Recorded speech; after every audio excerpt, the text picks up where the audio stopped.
اعوذ باللہ من الشیطان الرجیم بسم اللہ الرحمن الرحیم الحمد للہ رب العالمین الرحمن الرحیم مالک یوم الدین ایاک نعبد و ایاک نستعین اہدنا الصراط المستقیم صراط الذین انعمت علیہم غیر المغضوب علیہم ولا الضالین والصلاة والسلام علی نبینا ورسولنا وہادینا ومہدینا ومالک ارواحنا ومالک اجسادنا ومالک اعمالنا ومالک اولادنا ومولانا ابی القاسم محمد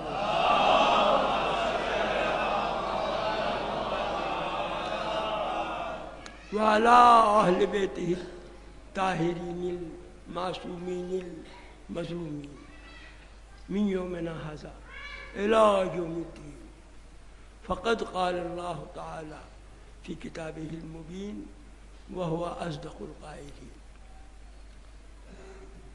ان اللہ وملائکتہ یصلون علی النبی یا ایھا الذین آمنوا صلوا علیہ وسلموا تسلیما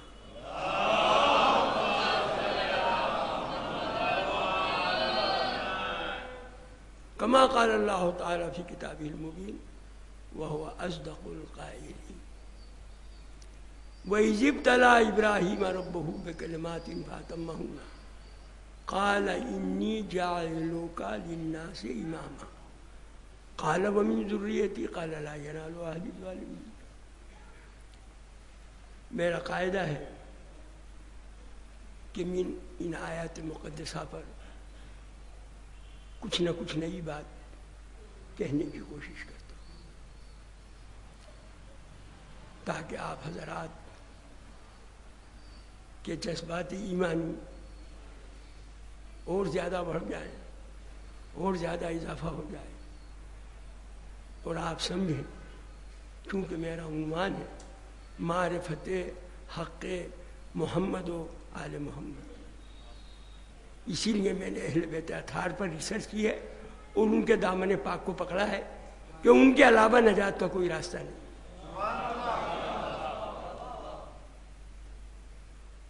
تو بندہ پرور 250 غلطیاں تاریخی، جغرافیائی، علمی، حدیثی، قرآنی، تاریخی علامہ اقبال کی نکال لیں گے، جبکہ میں علامہ اقبال کا دیوانہ ہوں۔ اقبال سے بڑا 1400 برس میں شاعر کسی کو نہیں مانتا، لیکن جہاں جہاں غلطیاں ہوئی ہیں ان کی نشاندہی۔ خلفائے ثلاثہ ہیں، میں سنی ہوں، خلافت کو مانتا ہوں، ٹھیک ہے جیسے بھی بن گئے، لیکن جہاں جہاں لغزشیں ہیں کیا ان کو بھی مان لوں؟ یہ ناممکن ہے، یہ ناممکن ہے۔ جو غلطی ہیں وہ غلطی ہیں۔ میرے باپ نے غلطی کی، میں پچ کروں، پچ کرنا لکھنؤ کا محاورہ شاید آپ جانتے ہوں، طرفداری کروں کہ نہیں صاحب میرے باپ نے کیا ہے تو جو کر دیا ہے وہ ٹھیک ہے، یہ کیسے ہوگا؟ غلط غلط ہے، صحیح صحیح ہے۔ 150 غلطیاں جوش کی نکالی، کوئی شاعر چھوڑا نہیں میں نقاد بھی ہوں اللہ کے فضل و کرم سے، پنجتن کے صدقے سے۔ تو ابھی مثلا ایک مثال دے دوں ذرا سی، کیونکہ آپ کے ذہن میں بڑی اضطراب ہوگا اس وقت کہ میں کیا بکواس کر رہا ہوں۔ ایک چھوٹی مثال دے دوں، ایک مثال دے کے پھر آگے بڑھتا ہوں، اپنے مقصد پہ آتا ہوں۔ آپ کے جذبات ایمانی کا مجھے لحاظ ہے پورا، لیکن ایک مثال دے دوں۔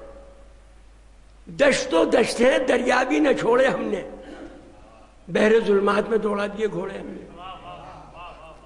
اب بحر ظلمات اندھ مہاساگر اٹلانٹک اوشن کو کہتے ہیں، اب علامہ زندہ ہوتے تو میں جاتا. 3 مرتبہ پروفیسروں نے یونیورسٹی کے وائس چانسلر کو لکھ کے دیا کہ اس لونڈے کو نکالا جائے، یہ کلاس میں ہنگامہ کھڑا کرتا ہے. دیکھیے 3 شیعہ وائس چانسلر، ایک تو بدرالدین طیب جی، وہ آپ کی امامیہ نہیں ہے، وہ شیعہ ہیں، لیکن وہ بدرالدین طیب جی وہ خاندان الگ ہے، شیعہ. اب 12 امامیوں میں کرنل بشیر حسین زیدی، نواب علی احمد جنگ، سید علی بالگرامی کے نواسے، حیدرآباد کے وزیر اعظم کے خاندانی شیعہ. انہوں نے مجھے اپنی محبت کی وجہ سے بچا لیا، ورنہ شاید پروفیسر لوگ میرے ٹکڑے کر دیتے کہ یہ لونڈا ہر کلاس میں ہر کچھ بولتا ہے اور ہمارے لیکچر کو آگے. میں نے کہا غلط پڑھا رہے ہیں آپ، کتاب دیکھیے. اصل میں پہلے سے پڑھ کے جاتا تھا کہ آج یہ لیکچر ہوگا، تو میں سارے حوالے نوٹ کر کے جاتا. وہ جہاں گڑبڑا ہے فوراً پکڑ لیا میں نے. علامہ جرمنی کے پی ایچ ڈی ہیں، بے پناہ عاشق رسول ہیں، بے پناہ عاشق اہل بیت ہیں، ان کے جوتے میرے سر کا تاج ہے. عشق اپنی جگہ ہے. دیکھیے میرے ہاں ہر چیز کے نمبر الگ ہیں. آپ امتحان کے اندر یہاں پڑھا لکھا مجمع ہے، ایگزامینر بھی یہاں ہوں گے. کوئی لڑکا سوال کتنا سمجھا اس کے نمبر الگ، کہاں سے جواب شروع کیا اس کے نمبر الگ، ہینڈ رائٹنگ کیسا تھا اس کے نمبر الگ. تو میں ایسے ہی تاریخ اسلام میں ہر ایک کے نمبر دیتا ہوں. یہ نہیں ہے کہ ایک دم میں غلط کہہ دوں ایک دم صحیح کہہ دوں. جہاں صحیح ہے وہاں صحیح ہے، جہاں غلط ہے وہاں غلط ہے. چونکہ ہمیں محمد عربی پر اور قرآن پر ایمان لانے کا حکم ہے، خلفاء پہ ایمان لانے کا حکم نہیں ہے. تو ارباب کرم پھر سوچنے کا مقام ہے. اب علامہ سے کوئی کہے کہ بحر اٹلانٹک اوشن جسے کہتے ہیں، اندھ مہاساگر، کس مسلمان کی طاقت ہے کہ وہاں پہنچ جائے؟ گھوڑے دوڑانا تو کچھ وہاں داخلہ ہی ناممکن ہے. لیکن علامہ جوش میں کہہ رہے ہیں کہ بحر ظلمات میں دوڑا دیے گھوڑے. ہم نے گھوڑے دوڑائے تھے، یہ واقعہ صحیح ہے، لیکن دریائے دجلہ میں دوڑائے تھے. جب ایرانی فوج نے جہازی بیڑے چھوڑ دیے تو ان مسلمانوں کو جہازی بیڑوں کا کیا لینا دینا؟ یہ تو بیچارے عربی تھے سارے کے سارے. عربوں کا جتنا دماغ ہے آپ جانتے ہیں. ایرانی تہذیب اور وہاں کی صنعتیں اوج ثریا پہ جا رہی تھیں. جہازی بیڑے ڈال دیے، یہ ویسے ہی لٹکتے رہ گئے. امیر سے پوچھا کہ بھائی کیا کریں؟ کہنے لگے نام لے اللہ کا اور رسول کا، دریا میں گھوڑے ڈال دو. تاریخ تبری ہے کہ گھوڑے دریائے دجلہ میں تیرنے لگے اور منزل مقصود تک پہنچ گئے. اور ایرانیوں نے کہا دیوا آمدن دیوا آمدن.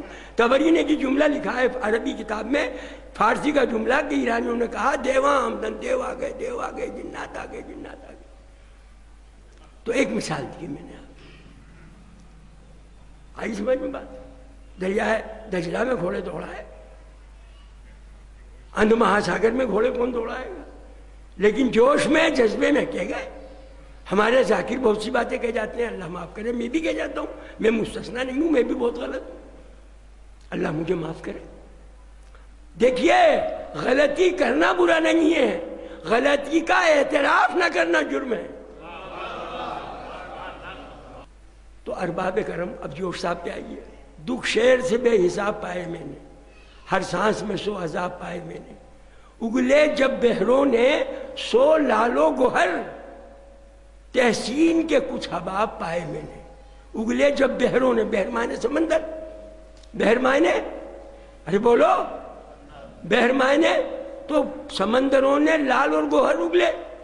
تو میں نے پکڑ لیا مولوی سمیع اللہ کی دکان پہ دلی کے اندر. جب وہ آئے پاکستان سے، میں نے کہا بندہ پرور، لال کب نکلتے ہیں سمندر سے؟ لال تو کان سے نکلتے ہیں، گوہر نکلتے ہیں سمندر سے. تو کان پکڑ لیے، 100 کا نوٹ نکالا. میں اسٹوڈنٹ تھا کہ لگے لو بچے اس 100 روپے سے مٹھائی کھا لینا، مولوی سمیع اللہ صاحب میرے دیوان میں سے اب اسے کاٹ دیں. تو ایک مثال دی نا آپ کو، ایسے غلطیاں ہوتی ہیں. بہرحال اس نے، جس نے ابھی پڑھا، اللہ اس کو فہم و فراست اور عقل سلیم دے، اس نے کہا اس دبیرے، اس حکیم نکتہ پرور کا محمد نام تھا. یہ تھا کیوں پڑھا؟ یہ تھا تھے تو اس کے باپ دادا کے لیے پڑھے، وہ محمد کے لیے کیوں کہہ رہا ہے؟ دیکھیے جتنے انبیاء تھے وہ تھے، ہمارا نبی ساتھی سے نہیں ہے، ہمارا نبی ہے۔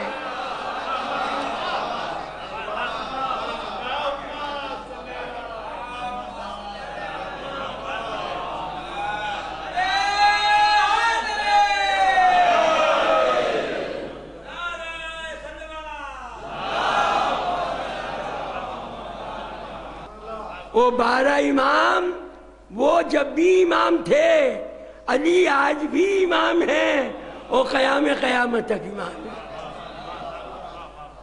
تھاتھی مت کہو، تھاتھی تو عام لوگوں کے لیے کہا جاتا ہے۔ ارباب کرم، کتابیں انبیاء پر آئیں، حفاظت نہیں ہوئی، قرآن کی حفاظت کیوں کر لی؟ قرآن کو محفوظ کر دیا۔ دیکھیے آج کوئی آپ سے یہ سوال کرے،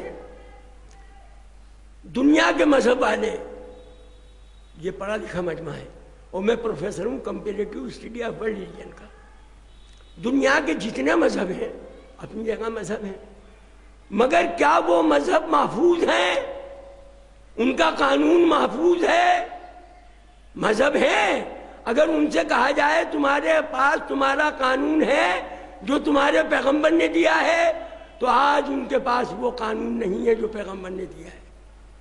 ان کا قانون بدل گیا، ان کا نظام حیات بدل گیا، ان کی کائنات بدل گئی، تو ان کا مذہب محفوظ نہیں ہے۔ آپ کا دین اسلام محفوظ تھا، محفوظ ہے اور محفوظ رہے گا، کیونکہ اس کے محافظ زندہ ہیں۔ عیسیٰ کو اوپر کیوں اٹھایا؟ کہ زمین پر تمہارا نظام باقی نہیں رہے گا، اوپر چلے جاؤ۔ سلسلہ اسرائیل کے آخری معصوم ہادی کو اوپر اٹھایا گیا اور سلسلہ اسماعیل کے آخری ہادی عصمت کو زمین میں زندہ رکھا گیا۔ عیسیٰ تم آسمان پہ زندہ رہنا، اور ہمارے نبی کا سلسلے کا آخری ہادی امام زمانہ قائم آل محمد زمین پر زندہ ہیں، تاکہ قانون کی حفاظت ہو سکے۔ جس کا محافظ زندہ ہو، ارے آپ اپنے گھر میں بیٹھے میں ہیں، کس چور کی طاقت ہے کہ گھسائے؟ اسلام کے گھر میں امام آخر زمانہ تشریف رکھتے ہیں، کس کی طاقت ہے کہ اس کو مٹا دے؟ فانوس بن کے جس کی حفاظت ہوا کرے، وہ شمع کیا بجھے جسے روشن خدا کرے۔ دیکھیے ارباب کرم، اب ارشاد بارگاہ ہدیت ہے کہ اللہ اور اس کے فرشتے درود بھیجتے ہیں۔ اس آیت کی تفصیل تھوڑی بہت میں نئے انداز سے کرتا رہتا ہوں۔ اللہ درود بھیجتا ہے، اللہ کا کام درود بھیجنا ہے، اور اللہ تم سے بھی کہہ رہا ہے کہ درود بھیجو۔ گویا اپنی مجلس میں دعوت دے رہا ہے آنے کی، کہ تم اور میں الگ الگ ہیں، جو تمہارا ڈپارٹمنٹ ہے وہ الگ ہے، میرا ڈپارٹمنٹ الگ ہے۔ میں خالق ہوں، میں مالک ہوں، میں رزاق ہوں، یہ میرے کام ہیں۔ کیا تم بھی خالق ہو؟ کیا تم بھی رازق ہو؟ تم میرے کاموں میں نہیں آ سکتے، اور تمہارے کام پیدا ہونا، جوان ہونا، بوڑھا ہونا، شادی کرنا، بچے پیدا کرنا، میرا اس کام سے کیا واسطہ؟ میں اس سے الگ ہوں۔ تمہارے کام الگ ہیں، میرے کام الگ ہیں۔ تمہارا میرا کسی ایک پلیٹ فارم پر جمع ہونا ناممکن ہے، لیکن ارشاد ہوتا ہے کہ آؤ آؤ، میں ایک پلیٹ فارم ایسا بتا دوں جہاں تم مجھ سے مل لو گے، میں بھی تمہارے ساتھ ہوں گا اور تم بھی میرے ساتھ ہوگے۔ اور وہ پلیٹ فارم کیا ہے؟ آؤ محمد و آل محمد میں بھی درود بھیج رہا ہوں، اے ایمان والو تم بھی درود بھیجنے میں شامل ہو۔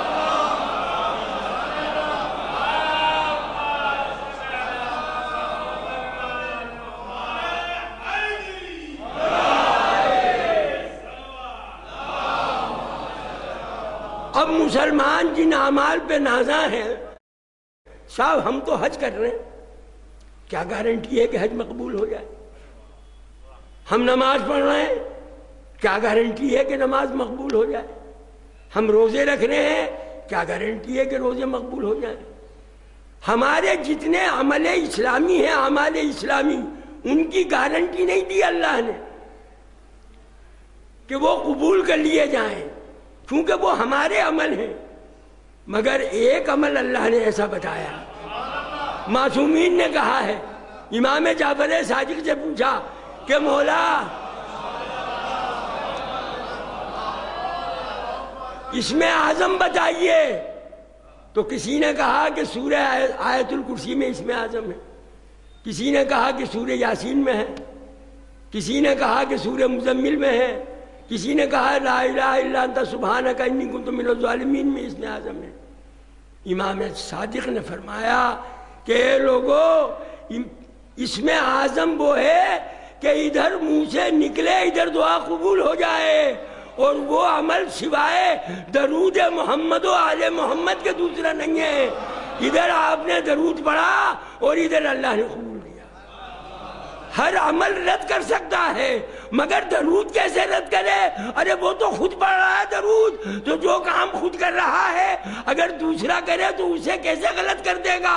ارے جو میں کر رہا ہوں وہ تو کر رہا ہے، تو لے جو میں کر رہا ہوں وہ تو کر رہا ہے، تو میں تجھے نوازے دیتا ہوں، کیونکہ تو وہ کام کر رہا ہے جو میں کر رہا ہوں۔ ارباب کرم اندازہ لگائے، اب جتنے انبیاء آئے سب پر اللہ کا سلام آیا، لیکن بندہ پرور سلام آیا ہے، صلات نہیں آئی ہے۔ سلام علی ابراہیم، سلام علی موسیٰ و ہارون۔ قرآن اٹھا کے دیکھیے، ہر جگہ سلاموں کی بارش ہو رہی ہے نبیوں پر، لیکن صلات کی بارش نہیں ہے۔ صلات مخصوص ہے محمد عربی سے اور ان کی آل پاک سے، کہ میں ان پر بھی صلات بھیج رہا ہوں، آپ پر بھی بھیج رہا ہوں، اور آپ کی آل پر بھی ہر وقت صلات بھیج رہا ہوں، اور میں ہر جگہ موجود ہوں۔ دیکھیے، میں ہر جگہ موجود ہوں، اور جب میں ہر جگہ موجود ہوں تو اے حبیب، اے محمد، تیری صلات کوئی جگہ ایسی نہیں ہے جہاں نہ ہو، جہاں جہاں میں ہوں وہاں وہاں تجھ پر اور تیری آل پر صلات ہو رہی ہے، کیونکہ میں ہر جگہ ہوں۔ لہذا جب میں ہر جگہ ہوں تو تیری اور تیرے آل کی صلات ہر جگہ موجود ہے، تو ہر جگہ اللہ تعالیٰ صلات بھیج رہا ہے۔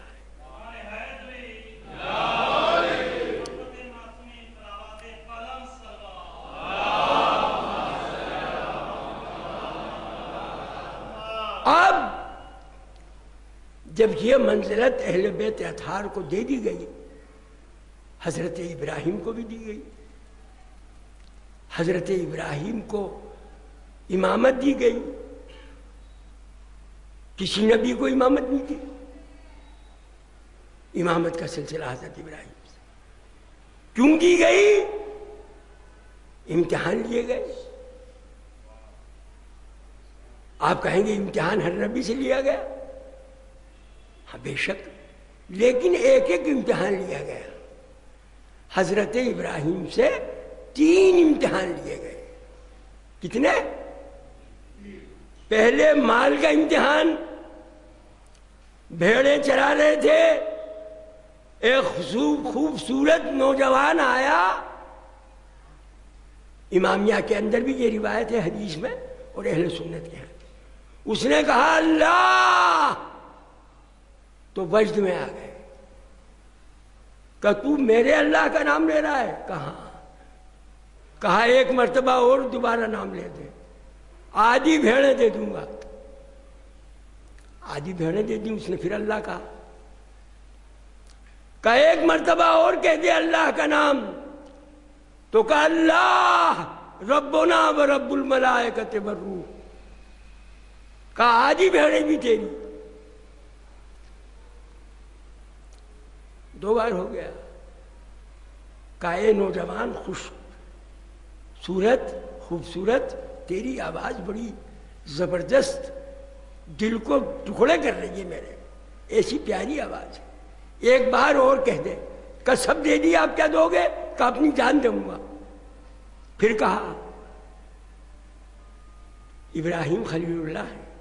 جب کہا تو اس کے برابر جا کے کھڑے ہو گئے کہ اب جان تیری ہے، میری جان کو جہاں چاہے کام میں لے آ.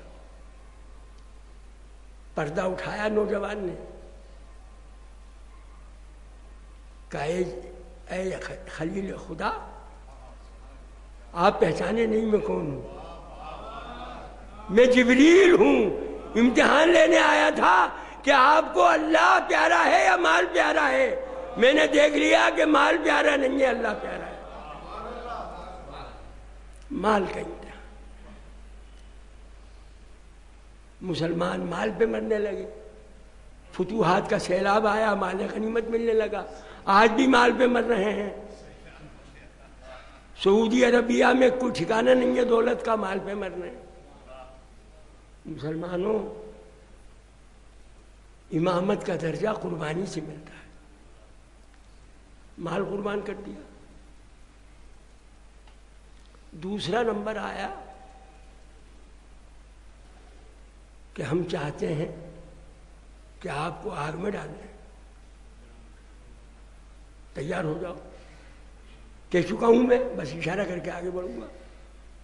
آگ میں تیاری ہو گئی کہ میں آگ میں بھی جلنے کو تیار ہوں.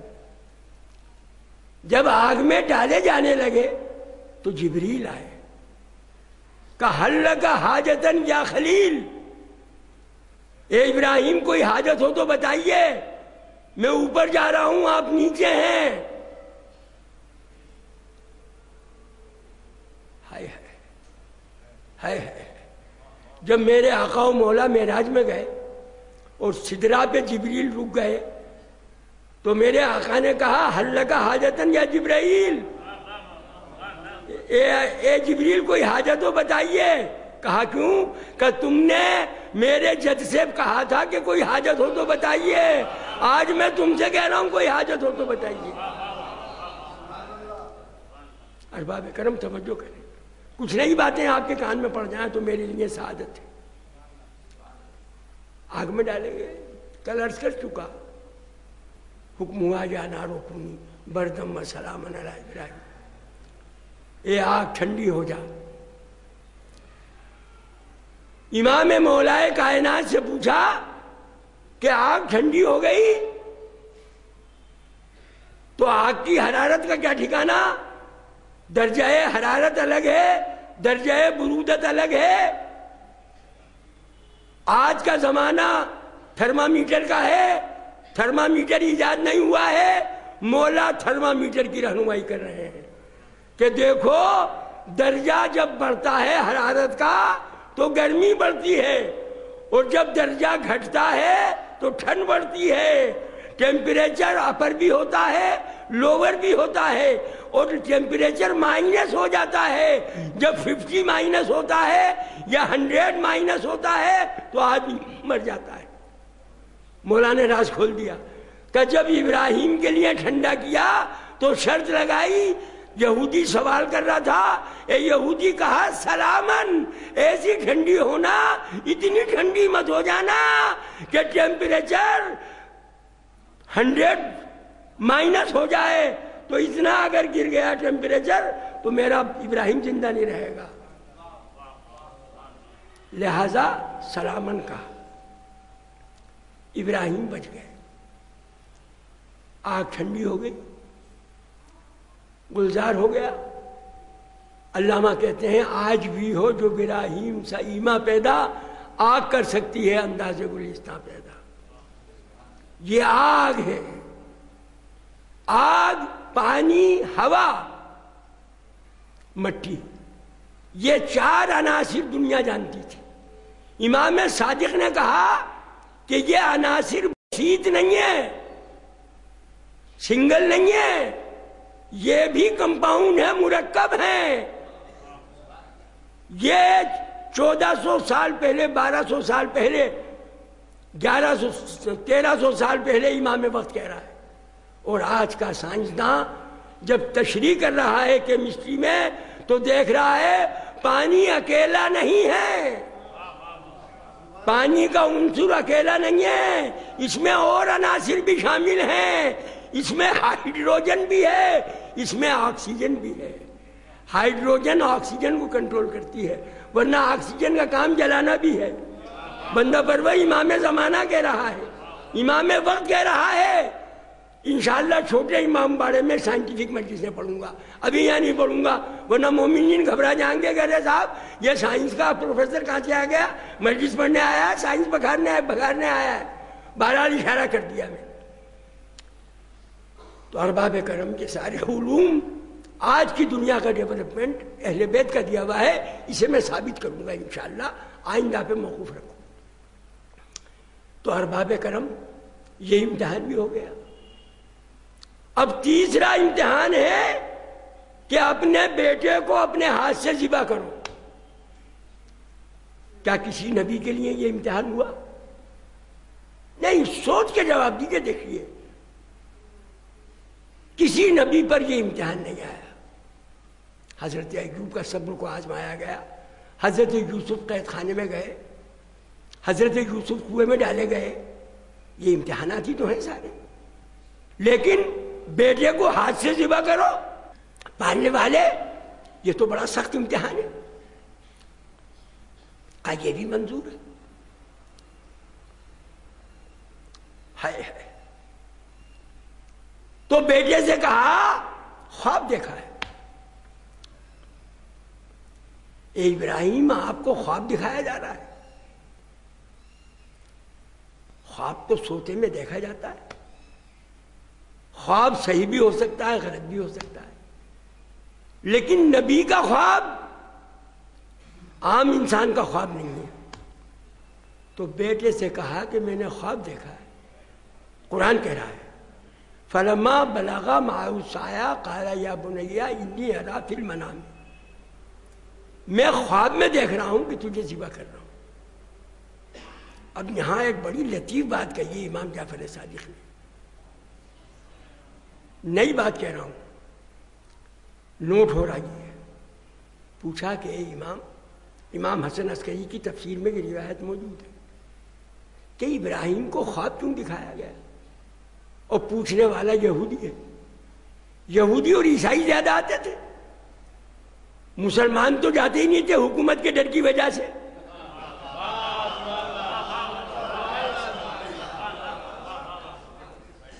جا کے سوال کیا کہ آپ کہتے ہو کہ آپ کے جد اعلیٰ کی شہادت کی خبر تو جاگتے میں آئی، قربانی حسین کی خبر جاگتے میں آئی، اور قربانی اسماعیل کی خبر سوتے میں آئی، یہ سوتے میں کیوں آئی؟ یہ بھی جاگتے میں آتی ہے۔ قربان جائیے سرکار سیدنا امام جعفر صادق کے۔ کہا ہے یہودی تو سمجھا نہیں، ابراہیم تیرے بھی جد ہیں، کیا اسرائیلیوں کی جد نہیں ہے؟ ہمارے مولویوں کو یہی نہیں معلوم، وہ سمجھ رہے ہیں عرب الگ ہیں اسرائیل الگ ہیں۔ ارے دونوں ایک ہی باپ کے بیٹے ہیں۔ اسرائیل جناب سارا سے ہیں، عرب والے اسماعیل سے ہیں، ہاجرہ سے ہیں۔ ارباب کرم تو کہا کہ اگر خواب دکھایا گیا تو ایک بار نہیں، کئی بار دکھایا گیا، اور کئی بار قربانیاں کرتے رہے کہ جو چیز پیاری ہو اللہ کی راہ میں قربان کرو۔ تو کبھی اونٹ ذبح کر دیے، کبھی دمبے ذبح کر دیے، پھر کھل کے بشارت ہوئی خواب میں کہ اپنا بیٹا ذبح کرو۔ تو خواب میں اس لیے ہوئی کہ برداشت ہو سکے۔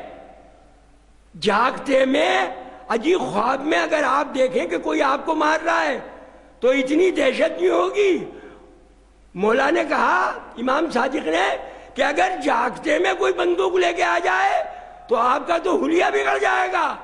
تو ابراہیم کو مانوس کرنے کے لیے کہ ایک دم گھبرا نہ جائے، خواب میں منظر دکھایا، اور جناب فخر ابراہیم پر ناز تھا کہ میں جاگتے میں قربانی کی خبر بھیجوں گا تو یہ گھبرائیں گے نہیں، یہ پریشان نہیں ہوں گے، ان کا گھرانہ گھبرانے والا نہیں ہے۔ فاطمہ کو خبر دی، حسن کو خبر دی، علی کو خبر دی، گریہ کیا، مگر یہ نہیں کہا کہ نانا منع کر دو، یہ امتحان نہ لیا جائے، آپ معصوم ہیں، آپ کی جو حالت نہیں ہوگی۔ جاگتے میں خبر آئی شہادت حسین اور اسماعیل کی قربانی کی خبر خواب میں آئی۔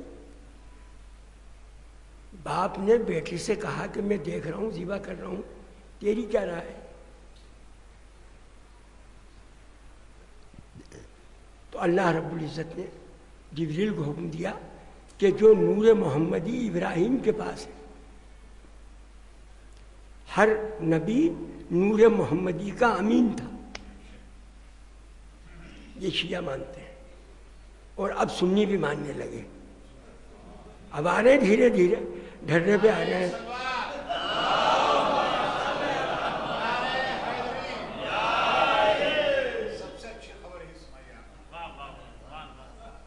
نور محمدی کو مان رہے ہیں کہ ہاں اسلاب طاہرہ سے ارحام طیبہ میں منتقل ہوتا رہا، اس سے پہلے نہیں ماننے تھے۔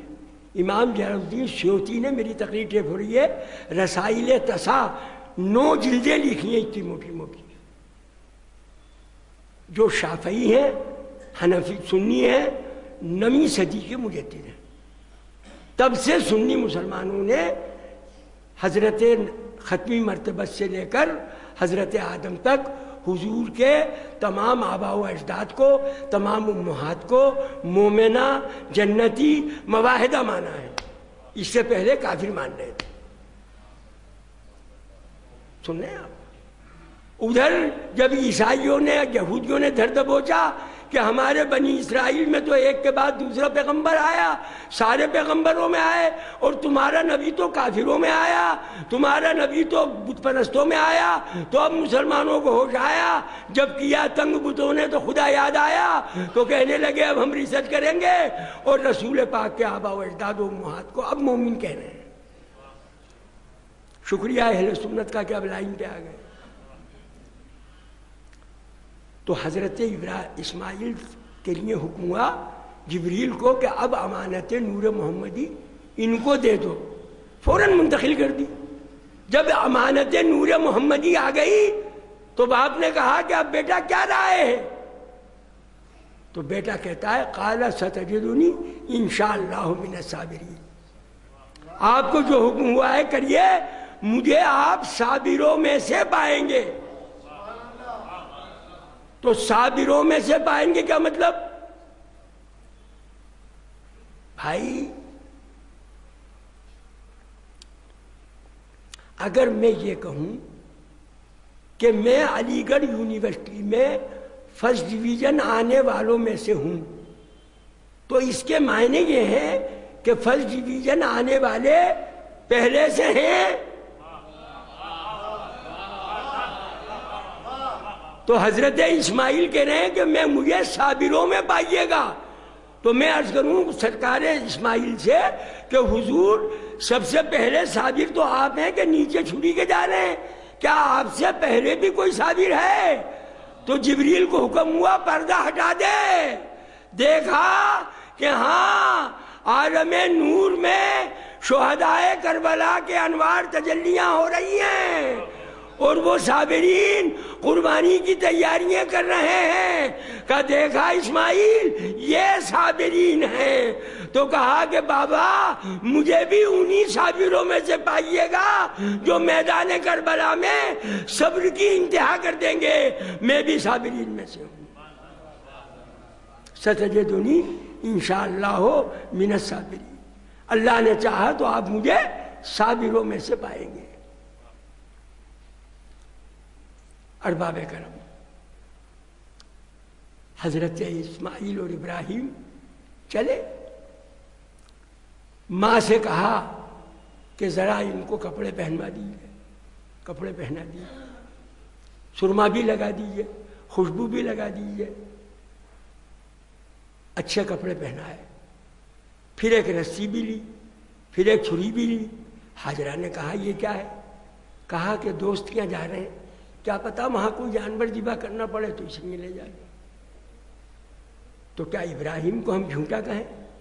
نہیں، یہ پردہ ہے، یہ مصلحت ہے، یہ مصلحت خداوندی ہے، حاجرہ برداشت نہیں کرے گی۔ دوست کا نام لیا، دوست کون ہے؟ اللہ۔ تو غلط کب کہا کہ ایک دوست نے بلایا ہے وہاں جا رہے ہیں؟ اسماعیل بھی جانتے ہیں کہ ذبح ہونے جا رہا ہوں، ابراہیم بھی جانتے ہیں ذبح کرنے جا رہا ہوں۔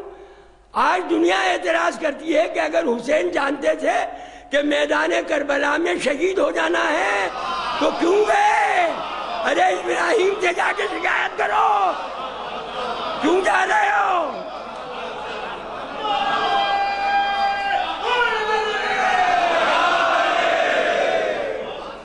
مردود عباسی کہتا ہے، مردود عباسی کہتا ہے کیوں گئے کربلا میں؟ اے بے وقوف مردود عباسی، ارے کیوں گئے؟ ابراہیم سے پوچھ کہ قتل کے شہید کرنے، ذبح کرنے جا رہے ہیں۔ اسماعیل سے پوچھ ذبح ہونے جا رہے ہیں، کیوں جا رہے ہیں؟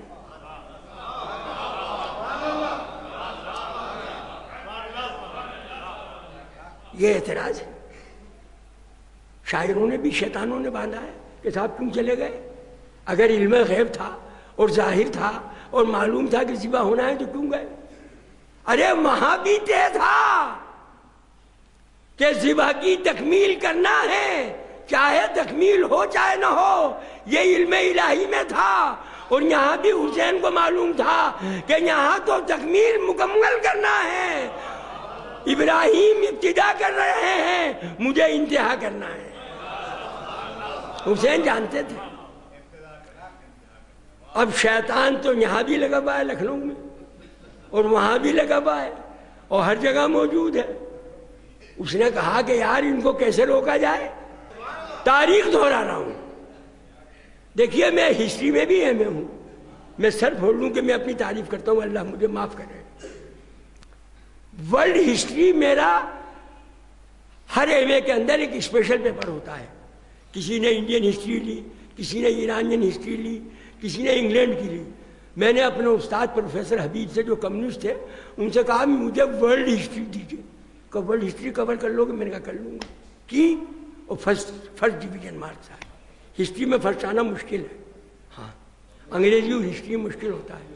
میں الحمدللہ 65 کے قریب نمبر آئے میرے۔ تو ارباب کرم آ گیا وہ، کہا ابراہیم کہاں جا رہے ہو؟ کہ حکم الہی کو پورا کرنے جا رہا ہوں، بیٹے کو ذبح کروں گا۔ کہ تمہیں شرم نہیں آتی؟ بڈھے ہو گئے ہو، ایک بیٹا ہے، کتنی مرادوں سے پیدا ہوا ہے۔ کہا کیوں جا رہے ہو؟ کہ مجھے حکم ملا ہے۔ کہا کیسے ملا ہے؟ کہا خواب میں ملا ہے۔ تو کہا خواب تو خیال ہوتے ہیں، خواب آ گیا ہوگا، خواب کے پیچھے کیوں پڑ رہے ہو؟ ختم کرو، اکلوتا بیٹا ہے، اس کو ختم کر کے پھر زندگی میں کیا کرو گے؟ سمجھ گئے کہ شیطان آج کنکریاں مارتے ہیں مسلمان، آج کنکریاں مارتے ہیں، لا حول ولا قوت الا باللہ پڑھا کنکری ماری۔ آج بھی مسلمان کنکری ارے مارتے نہیں مارتے؟ تو کیا ان کا باپ دادا شیطان موجود ہے وہاں تو کنکری ماری تھی اصل شیطان پر؟ یہاں نقل کر رہے ہیں کنکریوں کی۔ ارے کنکریاں مارنے کی تم نقل کرو، دشمن خدا کے لیے تو وہ جائز ہو جائے، اور ہم دوستان خدا کے روزوں کی نقل کریں، ان کے روزوں کو چومیں۔ حجر اسود چوما نہ جائے تو نہ چوما جائے، انگلی سے اشارہ کر کے چوم لو۔ ہم نجف نہ جا سکیں، کربلا نہ جا سکیں، انگلی کر رہے ہیں ادھر روزے کی طرف، انگلی چوم لیں تو حجر اسود کا چومنا جائز، تو روزہ حسین کا چومنا بھی جائز ہے۔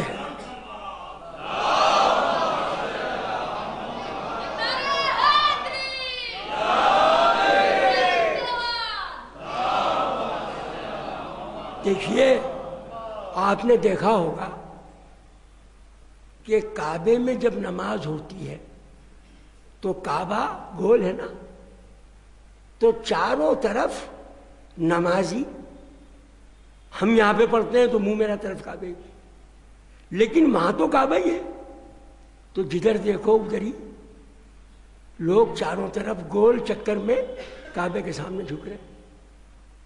اب ایک اعتراض ہوتا ہے کہ یہ زری کو تازیے کو چومتے ہیں، بڑے نالائق ہیں، بڑے بیہودہ ہیں، شرک و بدعت کرتے ہیں، یہ عام اعتراض ہے۔ پاکستان میں بڑے بڑے پوسٹر نکلتے ہیں، ہندوستان میں بھی نکلتے ہیں۔ یہودی کہتے ہیں کہ یہ مسلمان کہتے ہیں کہ ہم خدا کو سجدہ کرتے ہیں، یہ کمبختوں کعبے کو سجدہ کرتے ہیں۔ جو اعتراض یہودی کر رہے ہیں وہ آپ پر آج کے یہودی نما، مسلمان نما یہودی کر رہے ہیں۔ لفظ میں توجہ چاہوں گا، مسلمان نما، ظاہرہ مسلمان ہیں، اندر سے یہودی ہیں۔ یہودی الزام لگا رہے ہیں کہ مسلمان کعبے کے پجاری ہیں، اور یہ مسلمان نما یہودی ایمان والوں پہ الزام لگا رہے ہیں کہ یہ تعزیہ اور ذریعہ کی پوجا کرتے ہیں۔ بندہ پرور، ہم کعبے کی پوجا نہیں کرتے، ہمارا سر جھکتا ہے، سر کعبے کی طرف جھکتا ہے اور دل بارگاہ الہی میں جھکتا ہے۔ ذری کے سامنے سر جھکتا ہے، ہمارا دل حسین کی طرف ہوتا ہے، مولا کائنات کی طرف ہوتا ہے۔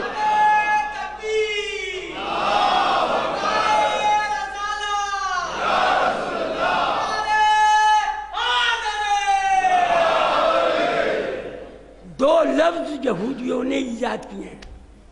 یہ شرک و بدعت کے فتوے جو لگ رہے ہیں، ہمارے شیعہ اور سنی علماء وہابیوں کے خلاف کتاب لکھ رہے ہیں۔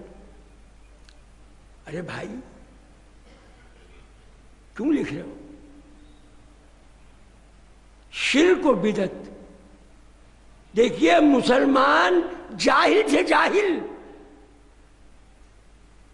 حضرت عباس کو، حضرت حسین کو خدا نہیں کہتا، حضرت علی کو خدا نہیں کہتا، نہ ان کے مزار کو خدا مانتا ہے۔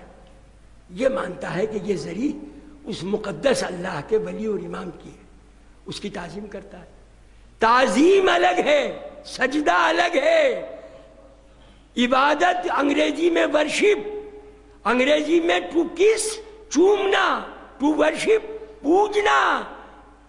یہ اتنے بڑے جاہل اور خبیث ہیں کہ چومنے میں اور پوجا میں فرق نہیں کر رہے۔ میں کہوں گا تم اپنے معصوم بچے کو چومتے ہو تو وہ بھی سجدہ ہے۔ کیا بے وقوفی ہے! کیا ورشپ انگریزی کا لفظ ہے عبادت کرنا، تعبید معنی عبادت کرنا، تقبیل معنی چومنا، چومنا الگ ہے، عبادت الگ ہے۔ یہ ہر چومنے کو سجدہ کہہ رہے ہیں۔ کیوں؟ یہ یہودیوں نصاراؤں کی سازش ہے کہ مسلمان جو تعظیم کر رہے ہیں انبیاء اولیاء کی، ان کو بھٹکا دو تاکہ جوش و خروش ختم ہو جائے۔ تعزیہ نکالنے بند کراؤ تعزیہ۔ ارے تعزیہ ہے کیا؟ روزہ امام کی نقل ہے، تو روزہ امام کی نقل کیسے ناجائز ہو جائے گی؟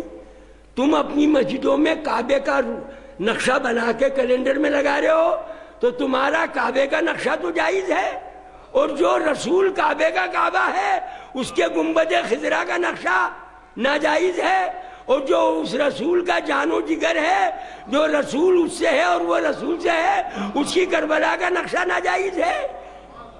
نقشے کیسے ناجائز ہوں گے؟ لیکن شرک و بدعت کی رٹ لگی ہوئی ہے۔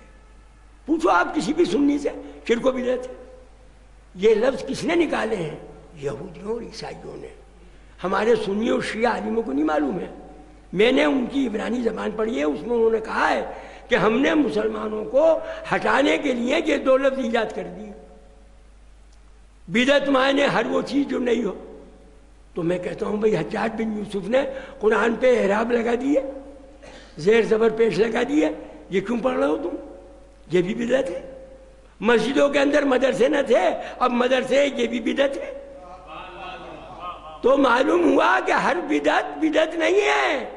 بدعت نقصان دہ وہ ہے جو ایسی چیز ہو جس سے اسلام کو نقصان پہنچے اور جو نبی کے حکم کے خلاف ہو وہ بدعت ہے۔ بدعتی یزید ہے، بدعتی وہ لوگ ہیں جو امام زمانہ کے سامنے اپنی بیعت طلب کر رہا ہے، وہ ہے بدعت۔ یہ بدعتیں نہیں ہیں، یہ بدعتیں یہود و نصارہ نے کہہ کر مسلمانوں کو ہٹایا ہے۔ سمجھ رہے آپ؟ ایک مثال دے دوں، ایک ڈاکٹر علی گڑھ میں تھا، بڑا چالاک، بڑا فنکار، بڑا عیار، بڑا مکار۔ ایک مجھ جیسا لیکچرار اپنی حسین بیوی کو لے گیا۔ خواتین بیٹھی ہیں، ادب کے دائرے میں بات کروں گا، اس کے حسن و جمال کو دیکھ کر متحیر ہو گیا۔ بہت سے ایسی مثالیں تاریخ میں ہیں کہ میری بیوی بیمار رہتی ہے، نبض دیکھی، آلہ لگایا، کہا ارے ان کو بلڈ کینسر ہے، کیا ڈاکٹر صاحب آپ بھی مرنا چاہتے ہیں؟ فوراً چھوڑ دیں انہیں۔ بلڈ کینسر کا بہانہ کر دیا، جیسے شرک و بدعت کا بہانہ کیا جاتا ہے، تاکہ یہ بیوی کو چھوڑ دے اس نام سے اور میں ہتھیا لوں۔ وہ بیچارہ بھولا والا ڈاکٹر پی ایچ ڈی تھا، ہم جیسا بے وقوف بابلا، وہ گھر گیا، انہوں نے کہا بیوی یہ جہیز لو، یہ مہر لو اور یہ سامان لو، اپنے گھر جاؤ۔ ابھی عدت بھی پوری نہیں ہوئی تھی، ڈاکٹر چپکے سے پہنچ گیا کہ میں نے تجھے پسند کیا تھا، اس لیے میں نے تیرے بلڈ کینسر کا بہانہ کیا تھا، اب میں تجھ سے نکاح کی خواستگاری کرنے آیا ہوں۔ سمجھ گئے مثال؟ تو اے مسلمانوں، تمہیں شرک و بدعت کا نام لے کر ڈرایا جا رہا ہے تاکہ تم ان مراسم کو، ان روایات کو عزاداری کی چھوڑ دو۔ جس طرح اس ڈاکٹر خبیث نے بلڈ کینسر کا بہانہ کر کے اس کی بیوی کو چھڑوا دیا، آج تم سے یہ مراسم چھڑوانے کے لیے پلان بنائے جا رہے ہیں۔ نعرہ صلوات۔ آئی بات سمجھ میں؟ ارے آئی نہیں آئی؟ سمجھ میں آئی بات نہیں آئی کہ یہ بہانہ ہے، کوئی شرک بدعت نہیں ہے۔ مسلمان شرک کیسے مشرک ہو جائے گا؟ دیکھیے ایک بات اور کہوں، یہ کام کیا اور شرک ہو گیا۔ اب ایک نیا فلسفہ بیان کروں، شرک ہوتا ہی نہیں۔ بولیے، بالکل نہیں بات۔ قبلہ و کعبہ بیٹھے ہوئے بہت سے پڑھے لکھے بیٹھے، شرک ہو گیا، یہ جملہ لکھ لو۔ چوری ہو گئی، مال چلا گیا، جبھی تو کہو گے چوری ہو گئی۔ قتل ہو گیا، جب کوئی مر گیا جبھی تو کہو گے قتل ہو گیا۔ جب وہ فعل ہو جائے، شرک کے معنی اللہ کی ذات میں شریک کرنا یا شریک کرنے والا یا شریک کرنا۔ ایک آدمی چوری کر رہا ہے، چوری ہو نہیں رہی ہے تو چور نہیں کہا جائے گا۔ ایک آدمی شرک کر رہا ہے بقول ان کے، تو کیا اللہ کی ذات میں جو شرک کر رہا ہے وہ شریک ہو رہا ہے؟ قرآن کہتا ہے کہ کوئی شریک ہو ہی نہیں سکتا، سبحانہ و تعالی عما یشرکون۔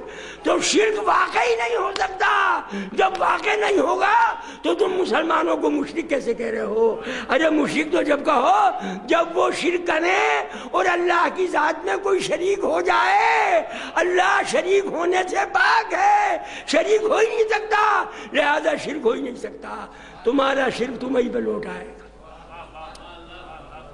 نئی بات ہے نہیں۔ اب اسماعیل کے پاس آیا وہی، کہا صاحبزادے کہاں جا رہے ہو؟ کہا ذبح ہونے کے لیے۔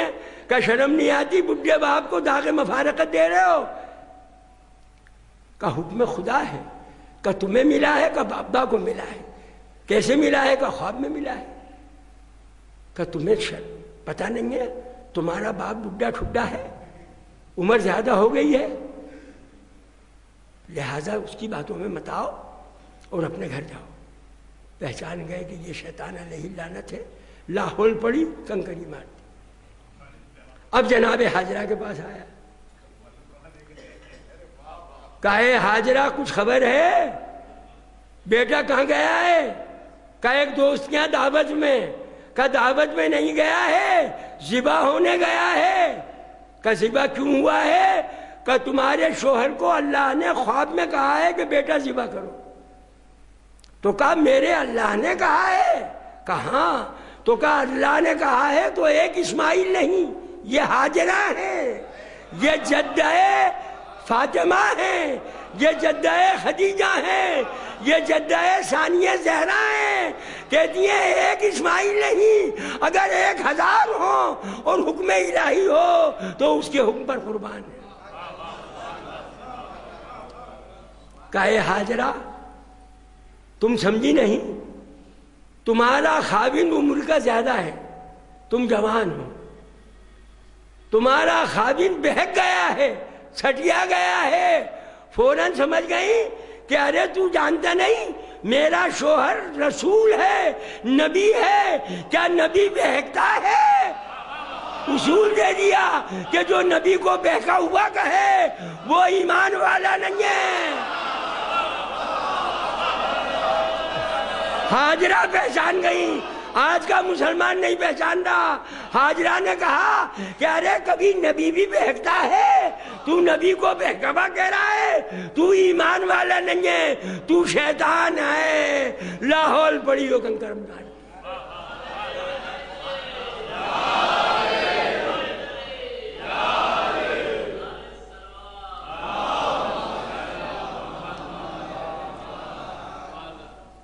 ارباب اعظم دیکھ رہے ہیں کیا کیا بیان کروں میں، میری عقل حیران ہے. علوم اہل بیت کا بیان کرنا آسان نہیں ہے، ناممکنات سے بیان ہی نہیں ہو سکتے. ہے حضرت اسماعیل ابراہیم کے ساتھ ہے. یہ ابراہیم بڑے بلند مقام والے ہیں. بیٹے نے کہا بابا جان شاید شفقت پدری میں جوش آ جائے تو ذرا آنکھوں کے پٹی باندھ لیں. تو پٹی باندھ لی. کہا بابا جان چھری کو تیز کر لیں تاکہ میرا جلدی معاملہ طے ہو جائے. آپ کا ہاتھ رکے نہیں، میں جلدی قرب خدا میں پہنچ جاؤں. یہ بچہ کہہ رہا ہے، یہ معصوم بچہ کہہ رہا ہے، باپ سے کہہ رہا ہے. ارباب کرم پٹی باندھ لی، چھری تیز کر لی. اب ادھر چھری رکھی، ادھر آواز غیب آئی، اے جبریل جاؤ ایک دمبا لے جاؤ، ابراہیم کے نیچے سے اس طرح نکالنا کہ اس کے ہاتھ کو پتہ نہ چلے کہ اسماعیل نکل رہا ہے اور دمبا آ رہا ہے. اتنا آہستہ رکھنا. رکھا. ارباب کرم بچے نے سر رکھ دیا. قرآن کی آیت ہے فلما اسلم وتلہ للجبین. اب چھری چلائی، چھری چل گئی، دمبا ذبح ہو گیا. اب اللہ کی آواز آئی وَنَادَيْنَاهُ أَن يَا إِبْرَاهِيمُ. ہم نے ندا کیا ابراہیم کو، قد صدقت رؤیا، تو نے خواب سچا کر دکھایا. اب جب پٹی کھولی تو دیکھا کہ اسماعیل کھڑے. تو اسماعیل کو کھڑا ہوا دیکھ کر لپٹنا چاہیے تھا، خوش ہونا چاہیے تھا. ابراہیم خوش نہیں ہوئے، روئے، گریہ کیا. ایک گریہ کو منع کرنے والوں سنو، ابراہیم سے شکایت کرو کہ پالنے والے کیا میری قربانی میں کمی رہ گئی جو اسماعیل کو قبول نہیں کیا. آواز غیب آئی ابراہیم تیرا کام اتنا ہی تھا کہ ایک نمونہ دکھا دے، ابتدا کر دے. ابتدا تیرا کام تھا.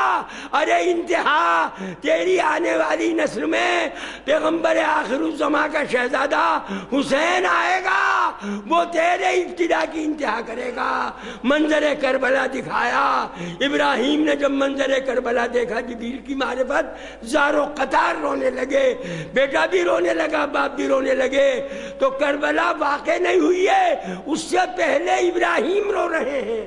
آدم کو دکھایا گیا وہ روئے، موسیٰ کو، پھر پڑھوں گا میں مجلس، موسیٰ کو دکھایا وہ روئے. تمام انبیاء کربلا ہونے سے پہلے رو رہے ہیں.